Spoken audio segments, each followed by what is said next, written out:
Toe ek op skool was, het ons baie pauses op die hokkieveld sokker gespeel. Natuurlik, voordat daar gespeel kon word, moes daar eers spanne gekies word. En dit was altyd interessant om te sien hoe daardie spanne gekies word. As jy die een was wat moes gekies het, dan het jy altyd heel eerste die ouens gekies wat jy geweet het die beste sokkerspelers is. Deur die beste spelers te kies om aan jou kant te wees, het jy natuurlik jou kanse verhoog om dan ook die wedstryd te wen. In die wedstryd van die lewe word daar ook gekies. En God het vir jou en vir my gekies, nie op grond van wat ons kan doen nie, maar op grond van wat hy deur ons kan doen.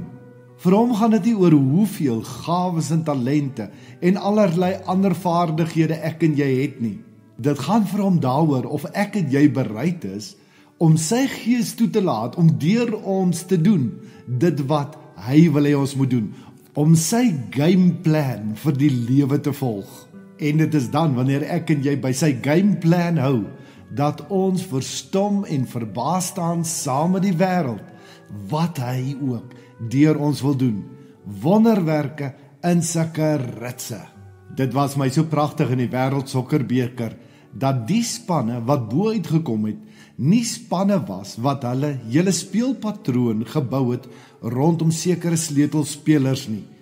Nee, die spanne wat bo uitgekom het, was spanne waarin elkeen van die spanlede sy ding op sy heel beste gedoen het vir die span. Elkeen van hulle het nie probeer om die doel te skop nie. Hulle het probeer om die bal uit te kry by die persoon wat op daardie stadium in die beste posisie was, die beste kans gehad het om daardie doel aan te teken.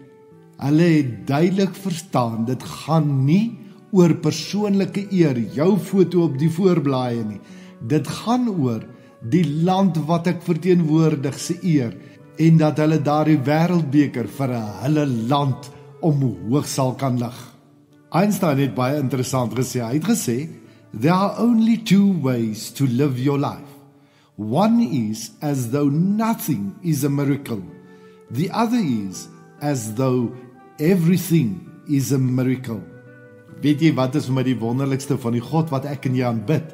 Hy is nie 'n God wat onbetrokke bly by die lewensspel nie. Hy staan nie op die kantlyn en skree op ons hoe ons moet speel nie. Jesus het saam met ons kom speel en hy het sy gees gegee om in ons te woon, om ons in staat te stel om daardie wonderwerke te laat gebeur. Met God in ons span is nie net wonderwerke gewaarborg nie. Die oorwinning is ook reeds klaar behaal. Paulus sê mos vir ons is in Christus alreeds meer as oorwinnaars. Dis mos soos in rugby. As jy weet jou span is 21 punte voor, daar is net 5 minute oor, en jy weet daar is nie 'n manier hoe die ander span binne 5 minute 3-3 kan aanteken en dit kan oorskop nie. Dan begin die feesviering alreeds op die kantlyn by die manne wat afgegaan het en die ander ondersteuningsspanne van die span. Die spreekwoord sê, shoot for the moon, even if you miss, you land up amongst the stars. Nehemia het presies geweet in wie se span speel hy. Nadat hy by God stil geword het, het hy God se speelplan gekry vir die toekoms. Wat dink jy was die kans dat die koning van wie hy 'n slaaf was, vir hom toestemming sou gee om na Jerusalem toe te gaan en die mure te herbou? Meer nog om deur vyandelike gebiede te gaan. Meer nog om die ondersteuning van die koning te kry in die sin van dat hy 'n klomp manne met 'n klomp voorraad saamstuur om vir Nehemia te kan help om te doen wat God vir hom gegee het om te doen. Inderdaad het Nehemia nog nie gehoor van daai een wat sê, you are busy pushing your luck nie. Hy het nou regtig sy luck gepush, omdat hy geweet het dat hy binne God se wil is en dat God agter hom is, in sy span is, het hy geweet dat niks onmoontlik is nie. Het hy gelewe asof alles 'n wonderwerk is.